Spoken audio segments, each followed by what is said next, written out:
আকাশবাণী কলকাতা। স্থানীয় সংবাদ পড়ছে ধৃতি সেন শর্মা। রাজ্যের 6টি বিধানসভা আসনের উপনির্বাচনে আগামীকালের ভোট গ্রহণের জন্য শেষ মুহূর্তের প্রস্তুতি চলেছে। কোচবিহারের সিতাই, আলিপুরদুয়ারের মাদারিহাট, উত্তর 24 পরগনার নৈহাটি ও হারোয়া, পশ্চিম মেদিনীপুরের মেদিনীপুর এবং বাঁকুড়ার তালডাংরা বিধানসভা কেন্দ্রের 15,22,000-এরও বেশি ভোটদাতা 42 জন প্রার্থীর রাজনৈতিক ভাগ্য নির্ধারণ করবেন। অবাধ ও সুষ্ঠু ভোট গ্রহণ সুনিশ্চিত করতে ব্যাপক নিরাপত্তার বন্দোবস্ত করা হয়েছে।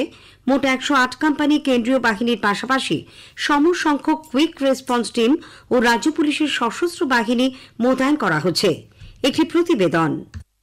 সারা দেশের নজর যখন ঝাড়খণ্ড ও মহারাষ্ট্র বিধানসভা নির্বাচনের দিকে, তখন এ রাজ্যের 6 বিধানসভার উপনির্বাচনকে কেন্দ্র করে তুঙ্গে উঠেছে রাজনৈতিক উত্তাপ। যদিও মাদারিহাট ছাড়া এর মধ্যে সবকটি আসনই গত বিধানসভার ফলের নিরিখে রয়েছে তৃণমূল কংগ্রেসের দখলে। আরজিকর কাণ্ডের পর নিজেদের জনপ্রিয়তা প্রমাণ করতে এই উপনির্বাচন শাসক শিবিরের কাছে অত্যন্ত গুরুত্বপূর্ণ বলে মনে করা হচ্ছে। প্রসঙ্গত, এই 6 কেন্দ্রের মধ্যে গত বিধানসভা ভোটে তৃণমূল কংগ্রেস মাদারিহাটে ভোট পেয়েছিল 61,000-এর কিছু বেশি। সেই জায়গায় বিজেপির ভোট ছিল 90,000-এর কিছু বেশি। নৈহাটিতে তৃণমূল কংগ্রেস জয়ী হয়েছিল 77,000-এর বেশি ভোট পেয়ে। হাড়োয়ায় তৃণমূল কংগ্রেস পেয়েছিল 1,30,000-এর বেশি ভোট। সেই জায়গায় বিজেপি পেয়েছিল 38,000 ভোট। মেদিনীপুরে তৃণমূল কংগ্রেস 1,21,000-এর বেশি ভোট পেয়েছিল। সেই জায়গায় বিজেপির দখলে ছিল 96,000-এর বেশি ভোট। তালডাংরাতে তৃণমূল কংগ্রেস 92,000 ভোট পেয়ে জয়ী হয়েছিল। একইভাবে সিতাই বিধানসভা কেন্দ্রেও 1,17,000 ভোট পেয়ে জয়ী হয়েছিল তৃণমূল কংগ্রেস। এই উপনির্বাচনে শাসক দল নিজেদের সাফল্য ধরে রাখতে পারবে কিনা, নাকি তাকে ছাপিয়ে যাবে, নাকি তৈরি হবে নতুন কোনো রাজনৈতিক সমীকরণ, তা ঠিক করবে এই 6 কেন্দ্রের ভোটদাতারাই। অভিরূপ ভট্টাচার্য, আকাশবাণী সংবাদ, কলকাতা। রাজ্যে খসড়া ভোটার তালিকা আজ প্রকাশিত হয়েছে। এই তালিকায় মোট ভোটদাতার সংখ্যা 7,44,92,453। এর মধ্যে মহিলা ভোটদাতার সংখ্যা 3,66,44,917 এবং তৃতীয় লিঙ্গের ভোটদাতা রয়েছেন 1,847 জন। এবার 6,28,953 জনের নাম সংযোজিত হয়েছে। বাদ গেছে 4,56,854 জনের নাম। আজ থেকে খসড়া ভোটার তালিকার সংশোধনের কাজ শুরু হয়েছে, চলবে 12 ডিসেম্বর পর্যন্ত। জানুয়ারির 5 তারিখে চূড়ান্ত ভোটার তালিকা প্রকাশিত হবে। বিশিষ্ট নাট্য ব্যক্তিত্ব অভিনেতা মনোজ মিত্র প্রয়াত। আজ সকালে নিজের বাড়িতেই শেষ নিঃশ্বাস ত্যাগ করেন তিনি। বয়স হয়েছিল 86 বছর। প্রবীণ এই অভিনেতা বেশ কিছুদিন ধরেই বার্ধক্যজনিত নানান সমস্যায় ভুগছিলেন। মনোজ মিত্রর লেখা শতাধিক নাটকের মধ্যে উল্লেখযোগ্য চাঁদ ভাঙা মধু, সাজানো বাগান, চোখে আঙ্গুল দাদা, অলকানন্দার পুত্রকন্যা ইত্যাদি। তপন সিংহের বাঞ্ছারামের বাগান চলচ্চিত্রে তার অসাধারণ অভিনয় দর্শকদের মুগ্ধ করে। মনোজ মিত্রের প্রয়াণে শিল্প সংস্কৃতি জগতে শোকের ছায়া নেমে এসেছে। তার মরদেহ আজ জনগণের শেষ শ্রদ্ধা নিবেদনের জন্য বিকেল 3টে থেকে রবীন্দ্র সদনে শায়িত রাখা হবে।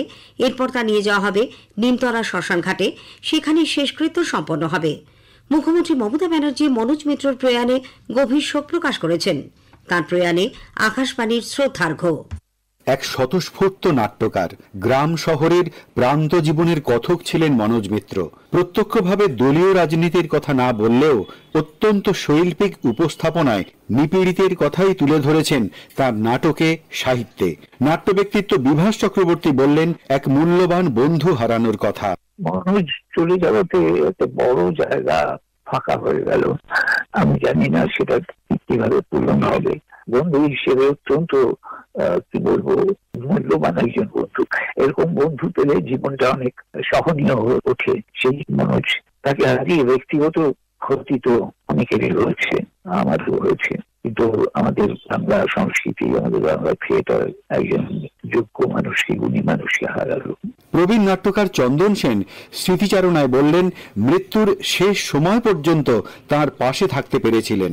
আমরা যারা তার স্নেহচ্ছায় বড় হয়েছি, নাটক করেছি, নাটক লিখেছি, এবং এই যে নাটকটা তৈরির তার প্রথম প্রতিকৃত হচ্ছে মনোজ মিত্র। তিনি আমাকে দেখে নিয়ে বলেন তার বাড়িতে যে, চন্দন নাটককার, আমরা তো কেউ সিলেবাস করে নাটককার হয়নি, আমার নিজেরাই নাটককার নিয়ে হয়েছে, আমিও হয়েছি, আমার মোহিত হয়েছে, ইত্যাদি ইত্যাদি, কিন্তু এখন একটা নাটককার তৈরি করার একটা চেষ্টা করতে হবে। অভিজিৎ চক্রবর্তী, আকাশবাণী সংবাদ, কলকাতা। উৎসবের মরশুম এবং সাম্প্রতিককালে জনস্বার্থে রেল কি ব্যবস্থা নিয়েছে সেই নিয়ে আগামীকাল রাত 9:30টায় গীতাঞ্জলি প্রচার তরঙ্গে শোনা যাবে একটি আলোচনা জনস্বার্থে রেল। অনুষ্ঠানে অংশ নিয়েছেন পূর্ব রেলের মুখ্য জনসংযোগ আধিকারিক কৌশিক মিত্র ও দক্ষিণ পূর্ব রেলের জনসংযোগ আধিকারিক সোপান দত্ত, সঞ্চালনায় সুস্মিতা মণ্ডল। এর আগে আজ রাত 9:30টায় অনুষ্ঠানটি সম্প্রচারের কথা থাকলেও বিশিষ্ট নাট্য ব্যক্তিত্ব মনোজ মিত্রর প্রয়াণে অনুষ্ঠানের এই দিন পরিবর্তন। প্রবীণ সিপিআইএম নেতা ও বামফ্রন্ট চেয়ারম্যান বিমান বসু অসুস্থ। কলকাতার একটি বেসরকারি হাসপাতালে তার চিকিৎসা চলেছে। দলের নেতা সুজন চক্রবর্তী জানিয়েছেন, বিমানবাবুর জ্বর থাকায় গতরাতে শহরের একটি বেসরকারি হাসপাতালে তাকে ভর্তি করা হয়েছে, তবে তিনি এখন ভালো আছেন। বাংলাদেশের সঙ্গে আর্থিক লেনদেন মামলায় ইডি কলকাতা সহ রাজ্যে 12টি জায়গায় তল্লাশি চালাচ্ছে। এর মধ্যে কলকাতা সংলগ্ন 8টি জেলাতে চলেছে তল্লাশি। এর মধ্যে আছে উত্তর 24 পরগনার ব্যারাকপুরে পুরসভার ঠিকাদার রনি মণ্ডল, মধ্যমগ্রামে পিঙ্কি বসু নামে এক মহিলা, বনগাঁর পূর্বপাড়ায় গাড়ির চালক পিন্টু হালদার, জেলার পেট্রাপোল সীমান্তে মুদ্রা বিনিময়ের কারবারি ইয়াকুব শেখের বাড়ি। ট্যাপ কেলেঙ্কারির ঘটনায় বর্ধমান জেলা পুলিশ মালদা থেকে একজনকে গ্রেপ্তার করেছে। ধৃত হাসেম আলীর বাড়ি মালদার বৈষ্ণবনগরে। তাকে আজ আদালতে তোলা হচ্ছে। হুগলির উত্তরপাড়া থানা এলাকার কোন্নগরে আজ সকালে দুষ্কৃতীদের গুলিতে শামসুদ্দিন আনসারী নামে এক ব্যবসায়ী আহত হন। তাকে প্রথমে স্থানীয় হাসপাতাল ও পরে কলকাতায় নিয়ে আসা হয়েছে। স্থানীয় সংবাদ শেষ হলো।